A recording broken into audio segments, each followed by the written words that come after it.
Hello and welcome, Inspired Podcast community. This is your new episode. My name is Caroline, and my today's guest is Angela Sidlo. I'm not quite sure how to pronounce your name. Oh, I have it right. Thank you so much for being my guest. How are you doing today? Oh, beautiful. Despite the rain here in the Pacific Northwest. Oh, you have rain there. We had snow yesterday. Uh, I'm, but I'm in Germany. Mhm. but because of the rain and no snow, I have tulips that are blooming in my garden right now. So I'm happy.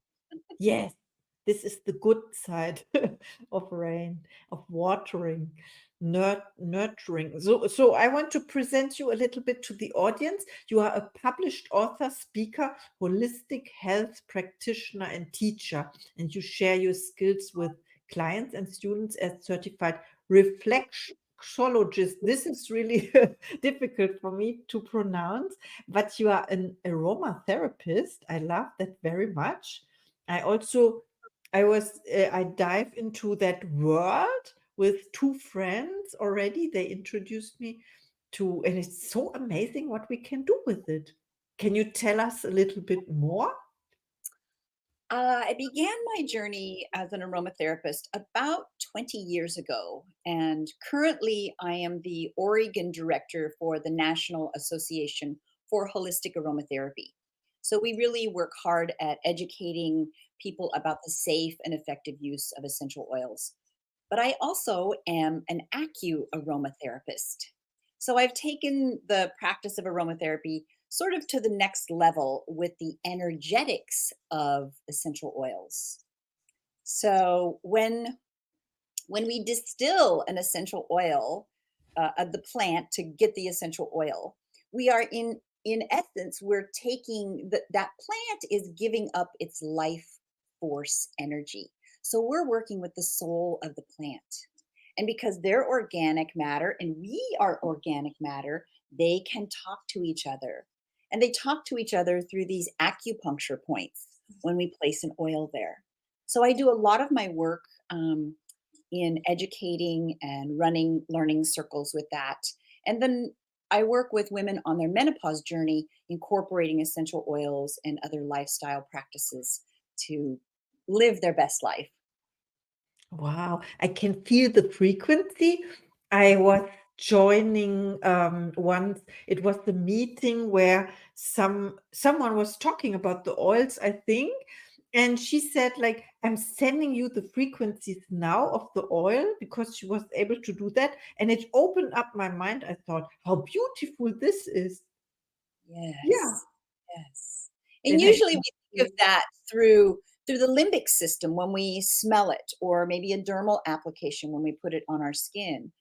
But this takes it to a whole new level when we're talking about the frequency. And it's really about moving energy. So when we think of springtime now, it's usually that spring energy of the wood element in Chinese medicine, which has this urge to burst forth with all this growth. But there's that tension as we're working with that energy that, oh, I don't know if is it time? Should I do this? Is it the right conditions? And we get stuck. So when we use the energetic frequencies of the oil, we're trying to decide which oil should I pick that's going to move that energy if it's stuck, or if it's too far out there, you want to bring it back in. So that's really the fun part, the art and science of this work. Yeah, absolutely. I love to learn more because I'm new to that world. I learned about that this exists, that you can work with it because it's nice to smell, right? But apply it in the right way is a science. You can say, I would say this from my my perspective. And I learned about this more. It was last year in March or May, so 1 year ago, and it's amazing that it is your topic as well. You are the expert.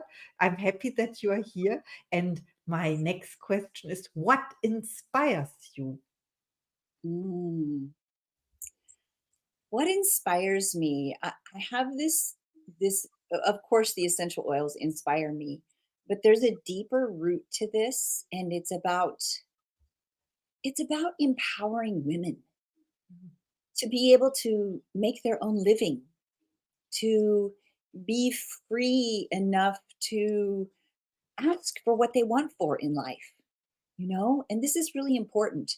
So through the aromatherapy and aromatherapy, I've created these what I call learning circles. And I'm inspired to create all of these little circles around the world.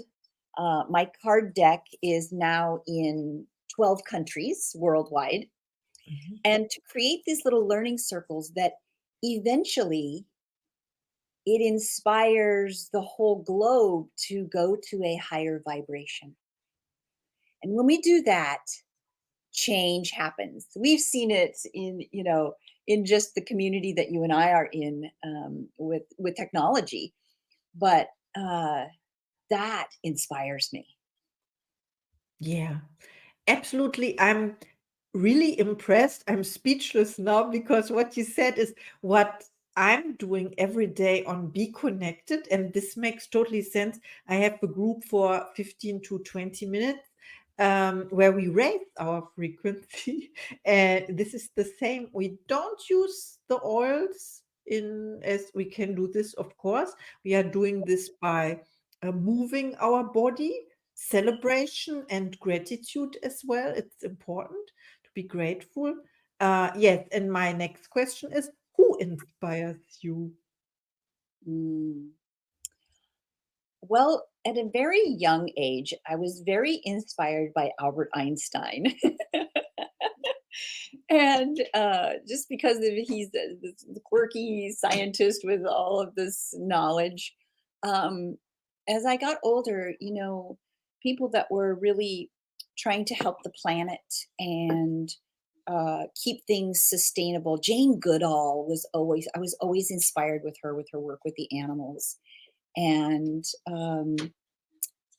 that just continues into the plant world. Gabrielle Moget, who is an aromatherapist and a big inspiration, he wrote a book called Aromatherapy for Healing the Spirit. And I'm just inspired by heart-based people that I see a good vibration coming from. Yeah. Oh, yes, that makes totally sense. I Yeah. can feel it. I see it. Wow, amazing. And I remember the film. There's a film. She did documentary, I think, but there's also a film about her life. Jane Goddard was the name. I think, yes, I'm still in that topic, but my next question is, how do you inspire other people? Mm.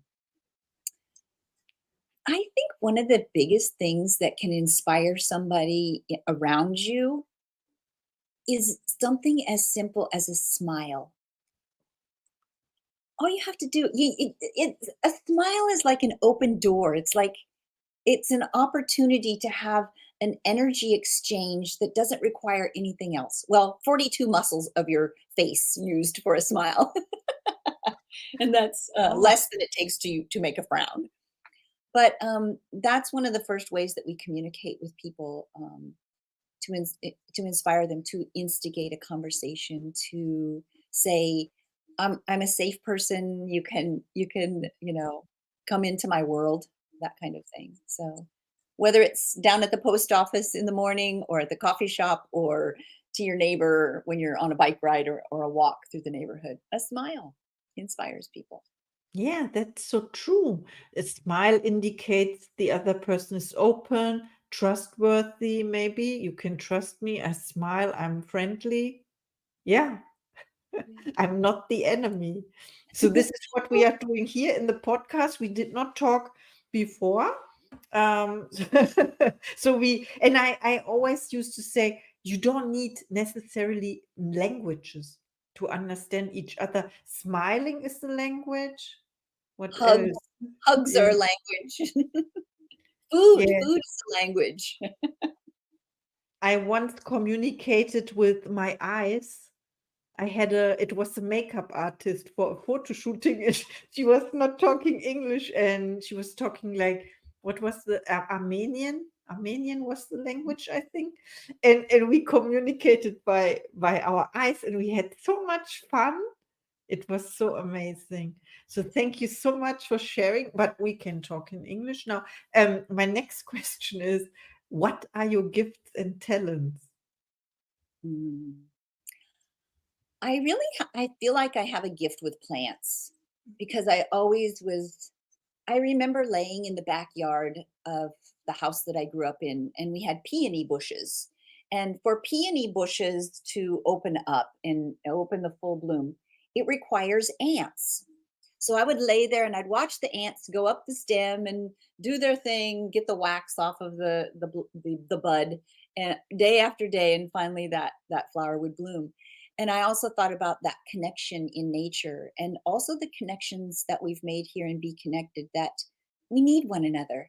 We can't bloom by ourselves. We're those peonies that need the ants, the other people that we connect with in our hive or our colony or our community, to do that. And I think my connection really is with nature. I have a huge medicine garden, so I make hydrosols and oxymals and flower essences throughout the year. And our garden is a central point for inspiration for our community because it brings pollinators, but it also brings our community together. We have a poetry post out there. So I post a new poem every couple of weeks, and people stop by and read the poem and talk about the garden and the little things that we've done.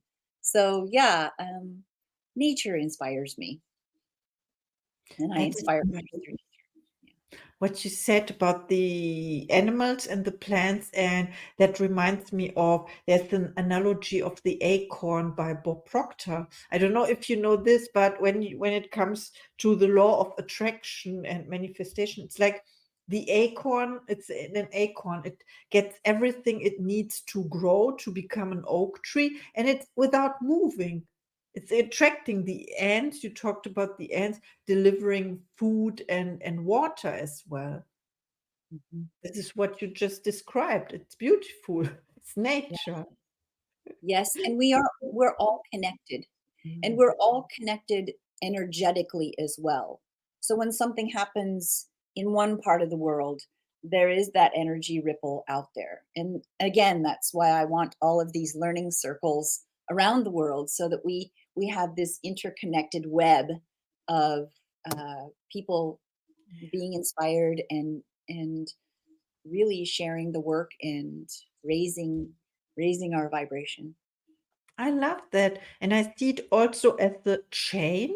Can one say a chain around the world where they are into I don't know the word.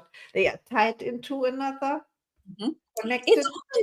It's also like the mycelium that's in the soil, these microbes, and there's a network underneath the soil, and Mhm. it circles the globe. And if something happens, they've studied this, if something happens to the mycelium in a certain area, within 30 days, it's gone round the world to send that message to the other mycelium around the world, which is Oh. fantastic. When in they studied giraffes and in Africa and the trees. So they Mhm. were measuring the frequencies and the chemical changes in the trees in this area. So when the giraffes started eating in one area, the trees there sent a message on down the line to change the chemistry just a little bit to make those leaves bitter so Yeah. that the giraffes would go to a different place to graze. So they were protecting themselves and they were protecting their community. Oh, yes. I remember Over I heard eaten. about it in a Yeah. documentary. Now that you mention it, sometimes we are not aware of it. We are not um, able to receive the message, but then it opens up, and yeah, we allow the message to come to us. So amazing. Thank you for sharing. And my next question is, what is your goal for 2024? Oh my. 2024 is going to be a very, very big year. We've already seen that start in the first quarter. Um, right now, my goal is I just brought in 14 new students into my AccuAroma Level 1 certification. They will be certified to lead these circles around the world. I think I have students from 3 countries right now. But my goal is to get people certified in this aromatherapy, which is, that's my work, and get them started in their circles so they can earn a living. They can raise the vibration and inspire others to do the same. Wow, this sounds so good. I want to know more about this. We will put your website in the show notes, of course. Yes, Mhm. and I have a last question for you and it's tied together as well. When people reach out to you after listening to this podcast episode, do you have a special offer?